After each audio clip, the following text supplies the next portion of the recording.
Hello guys and welcome to the channel. This is Baby Rule. In today's video I want to talk about how to fight mesmers, specifically the most oppressive build or style. I would say if you can handle this one, you can probably handle any other mesmer, at least when it comes to the survival part.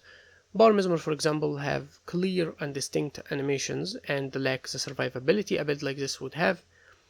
Even so, they have too much damage, so if you follow the same rules you would survive them still, and you will have more damage and killing potential than fighting a build like that. And what is that build? It's generally the condition mirage form, whether they're playing staff, dagger, whatever, but the most oppressive form of it is dagger, I would say. And there is other forms like condition chronomancer, it's more oppressive or stuff, but they are very rare to people play them. So we're talking about the general style, and also we will show fights with commentary, especially a fight that I had with a very good player who plays this build. Again, this was also quite the struggle for me to get to the rhythm from it. I'm not really expert on mesmers this much, and this is why when I do a video like that on how to fight, you don't need to keep learning every class to fight them. Yes, there is always a room for improvement, but I want to fight into knowing also or only what's very valuable. Especially when you fight in outnumber situation, you will not pay attention on everything, you will not count cooldown or dodges for every player when you fight in outnumber, so you need rules to work, whether in 1v1 or outnumbered form. We are world versus world rumors, unlike PvP players, you need to be ready to engage some very difficult fights, and your priority is to survive more than actually getting the kill. So without further ado, let's get right into how this works, or why is mesmer this powerful, or what make it very oppressive, and how to deal with it. So for a start, mesmer have too many defensive tools that surpass the ones that Druid have. For a start, we have projectile destruction, he have projectile reflect, he have invulnerability through distort, and he can have access to some ages depending on the build, and can have access to stability. The clones and the visual clutter, especially if you're like me, have high ping, playing on a laptop with a small, not very clear screen, it become even way more difficult.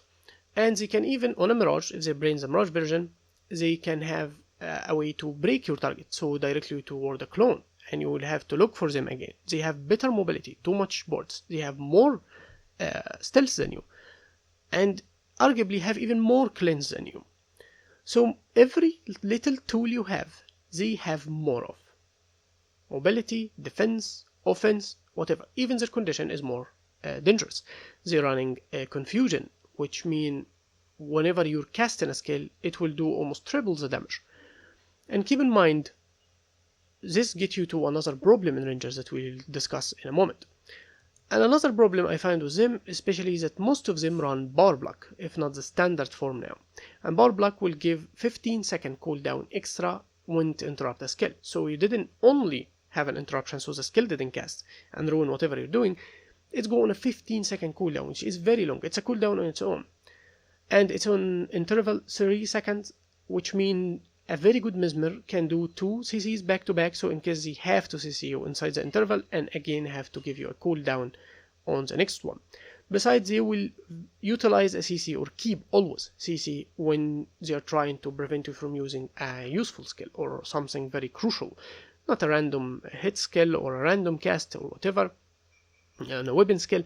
No, they will keep it when they see the blue hue on you, like this effect, so they would interrupt your healing skill. They would interrupt your staff 3, they would interrupt you inside Celestial Avatar in order to ruin the entire setup for CC and damage that you can get from Celestial Avatar, even the survivability and healing. So the ability to take away an entire skill from you while having their own cooldown, while all their actions are actually superior to you.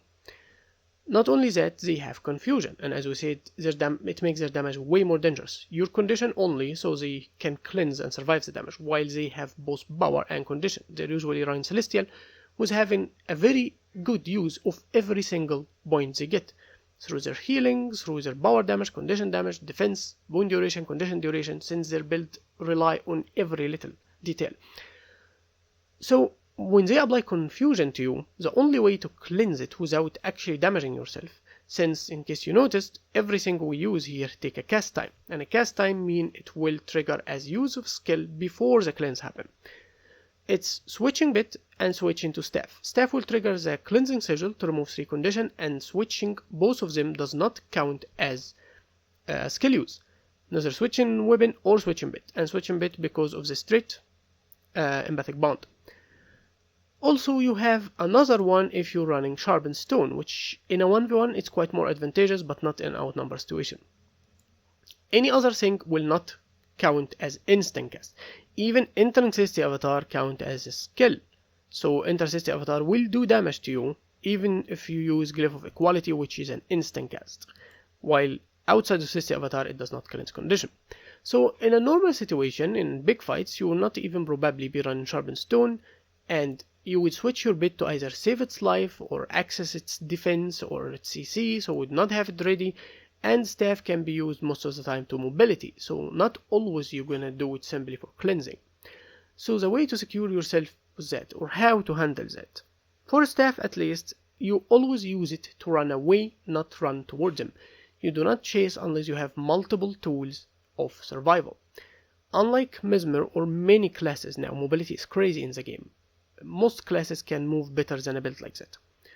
Willbender, Necro, Mesmer, Warriors, everything move better than this. You have only a single skill of movement and you have nothing else. So, the first way to secure your staff or the movement to it is you cleanse, you dodge, and you kite. You force them to chase you and stop whatever next coming. If you stay close to them, like I find a lot of druids or rangers in general can do this, like they be next to you and they switch for the cleanse and secure themselves right next to you and keep continuing doing what they're doing. You will be bursted down so fast you wouldn't even see it coming. And the other way is to survive the power block, and that's through not only securing one way out, like having a stun break and you can simply kite or something like that, you have two. So something like the healing trap and lightning reflex. So you can, for example, you're engaged in get CC or whatever, you can lightning reflex, heal, and then start kiting. Get immobilized and cripple, so they're not close to you. You have staff and celestial avatar. So you keep at least two ways. And try to access those tools or those ways of survival as fast as possible. So don't camp staff, don't camp celestial avatar more than you need. Move from them as fast as you can. Enter celestial avatar, do your damage if it's possible to land. If it's not possible, leave immediately. Or use the heal if you need, and then leave celestial avatar immediately. I find another mistake many rangers do is they stay in celestial avatar more than they should, because they're healing their allies, because they're waiting on their big CC to come. You will lose all your celestial avatar juice, this thing, and it will still count the 10-second cooldown once you leave. So it's very long time to wait for celestial avatar to come back, and you can have your days, your stealths, your big hits.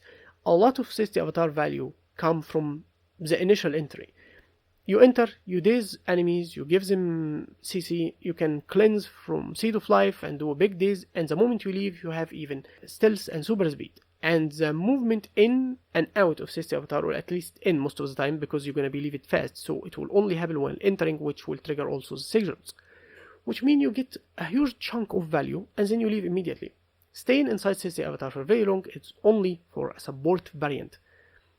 As long as you can get value, use it, but don't wait for value ignoring what your enemy is doing. The same goes for staff. Once you use staff, you don't do damage, and now your cleansing and energy sigil are going off cooldown. You're about to be able to use them again. Why stay in staff for this long? Move from it, go to short bow. Staff already designed to get you out of situation, so you're already in a safe position in a way. So move to short bow if you're still going to engage, and when the enemy try to oppress you again, you have your weapon switch off cooldown. You can use it again, you can switch and then kite again. So what is the way to handle a build like this? It is first, it is distance, as we explained on staff. If you create enough distance, they have to waste their skill to come follow you, and you can't get caught with confusion or a lot of damage while you already wasted your instant cleansing tool. Besides, Ranger, or this form of Ranger, does not have active defenses. You don't have blocks or invulnerability or anything. So the only true way to survive is through moving, or if you take the damage or the condition, cleanse it and heal through it. So you always take in the hit. The hit is easy to land on you. So distance is your best ally. Besides, against mesmers, it becomes even more valuable than many other classes. In general, if you're fighting a melee build, distance is your ally. If you're fighting a range build, it could not be this valuable or it lose some of its value.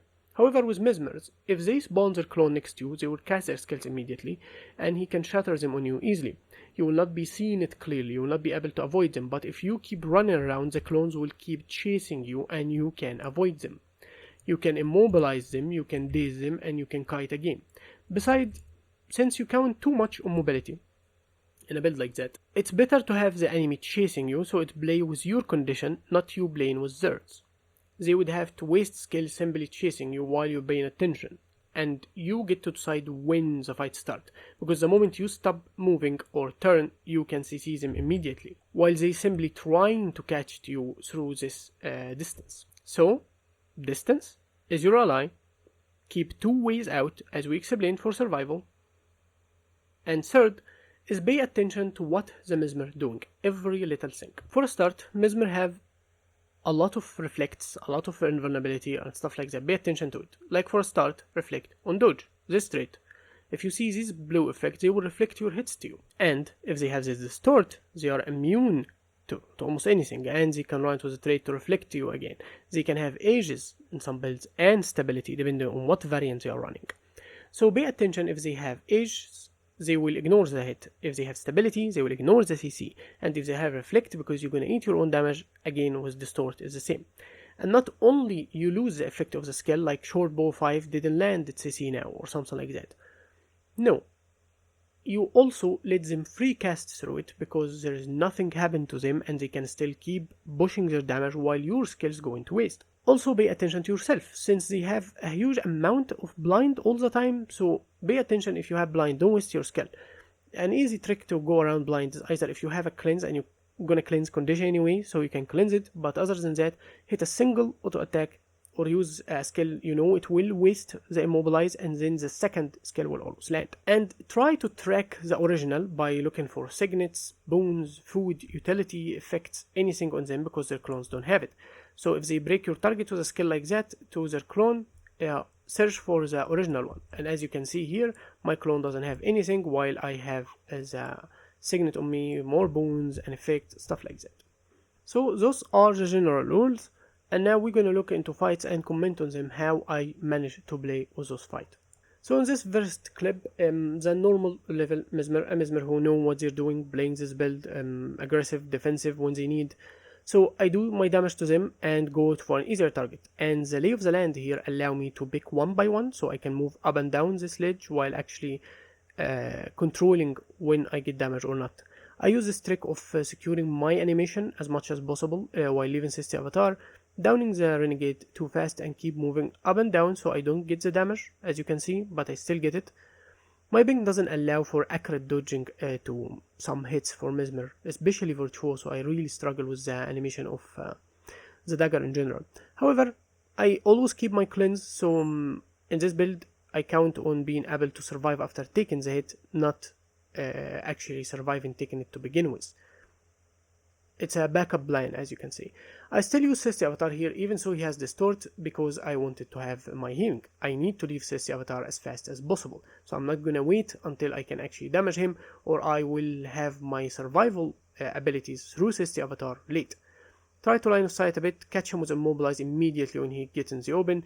Daze was entering Sisti Avatar to even stop his clones, and catch him with a huge amount of damage, because I also CC'd him in stealth and down him very fast. And the fight continue from here. Since he's down, the other enemies are not as dangerous, I would say. Applying as much damage to cleave them and creating distance, keeping my bit among them, and then going back again for an extra damage. And keeping some healing around. CC the people who revive, control the position, and cleave everyone with Celestial Avatar skills. So that is quite an easy form, it's how you would generally fight it. And after that I will show a clip of fighting, I would say one of the strongest form of playing this build. A guy who really know what they're doing. A single mistake he would kill me in seconds if I don't keep my wits about me. If I stay close more than I should, this fight would be over to his favor. And here we're fighting this very good mesmer, Mirage, who playing this build. And this was the first 1v1 I had with him, and after that we both kept our wits and became very careful. So I immobilize him, I try to create distance and kite away. So he follow me and his clone follow me, and I create a projectile defense, he board on me, I create another defense, stealth and kite again. So I keep creating distance, I keep him coming for me, I don't go for him. And another also point of you need to pay attention to is against any class that generally with the stealth or something like that, don't move into them while they're oppressing or stealthing. Like I find people chasing a thief while the thief is stealthing. If you have the tool to catch him, fine. Chasing a dead eye while he's stealthing, he will eventually catch you on his terms. You will not win this. And if the skill is equal or close enough, you will not win this.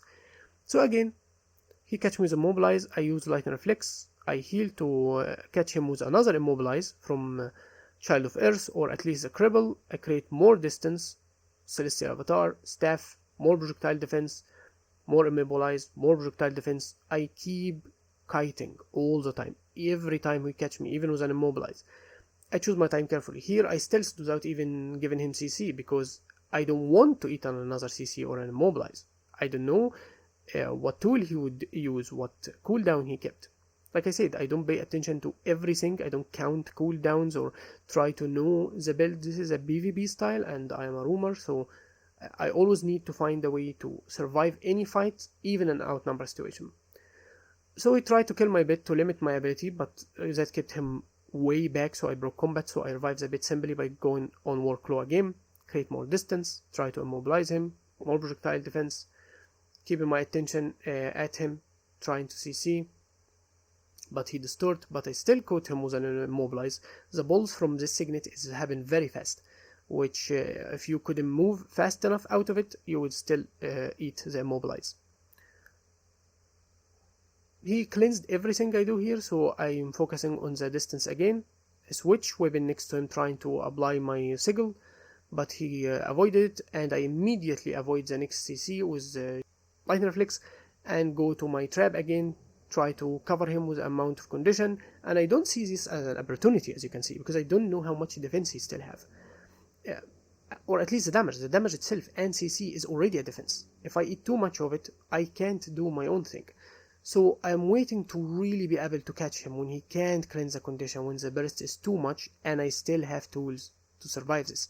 So I switch to my turtle, avoiding his damage, he CC him, and he eat an immobilize after another now, because he was locked in place, and that was enough damage to him.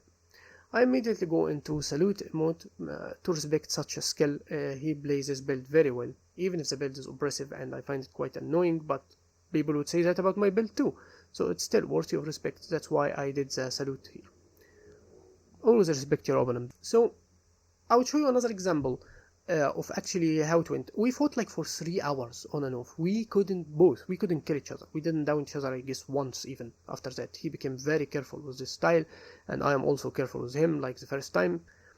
So I will show you some mistakes from me, and also I want to show you the good side of running something like Sharpened Stone. In a 1v1, Sharpened Stone is still very oppressive. The amount of damage it can apply in a short period can really mess up with them. To kill a Mirage, or a mesmer in general, you need to hit among their defenses, like between a defense and second one. Any class that have a very oppressive defense in Guild Wars 2 actually have this idea of a downtime. Like Guardians, people don't notice this, but they have Aegis spam, dodges, protection, stuff, and then invulnerability, but after they go through this cooldown, there's not much else, because some of the cooldown have to be a bit long.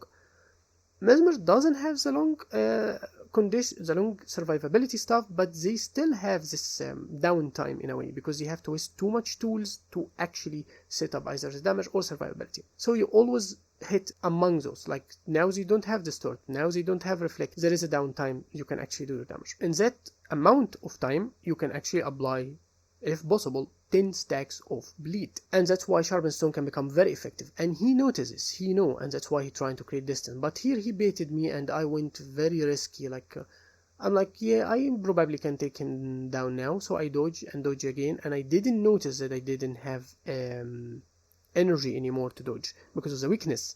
I didn't pay attention, so he caught me with CC after another, and instead of keeping two tools, as I said, I caught with an immobilize, even staff, so I create now distance through simple dodge and kiting. Finally, Sister Avatar came off cooldown, so I daze him in order to not apply more damage. I stay in Sister Avatar for a bit longer to get more cleanse if I need it, and then create more distance, switch to my bit, and now we kinda resetted the fight again. I apply some really good damage at him, but he, again, as I said, he's very careful now and even stay close to disengage if possible. If I went next to his guard and eat even more stuns, more immobilize from them, he will kill me in seconds. And another minor problem I think many people would find against Mesmer, I myself struggle with to this day, which I can't see everything clearly. So basically, I don't see if another player came. I don't see if it's one mesmer or two. I lose focus of the fight if something happened and my back was to it. So I didn't see it while it was happening. And this will happen here. The fight will continue a little bit and someone will join in to him and I will not see him until it's too late, but I guess I will survive eventually. So we continue a little bit further and eventually an Untamed come in, and I didn't even see the Untamed until I saw the clear animation that doesn't belong to a Mesmer, and I know that it is belong to a Ranger. You should, if possible, secure your healing skills, but I'm not doing it, so at least I'm always running two survival tools. I switch my bit, I switch to staff to cleanse, immobilize, and immediately able to heal with a dodge and avoid further damage and jump into water. And if any of them follow me into water, this is gonna be an easy win at this point. Neither of their builds would have tools enough to keep up with me. So that's it for the video. I hope you found it useful and informative. Tell me if it's helped you easier fighting Mesmer. The rules are easily to keep by. It's distance, distance, distance. Avoid the clones as much as possible. Really secure yourself while doing damage and immediately disengage the moment you can't actually apply your burst. Always keep more than one tool, if possible, in any fight if you can, but especially against Mesmer, because they will rip you out of your skills. Anyone can interrupt your healing, which already gonna suck and gonna be very dangerous, but a Mesmer can do that while blinding you, giving you confusion, tons of condition, mobilize, and CC you again, and you can't have access to your healing again, and can even interrupt the second skill. So always try to survive through having multiple tools if possible, and distance is your greatest allies. They have a superior build, treat them as well. That's it for the video, and I'll be seeing you next time. Peace.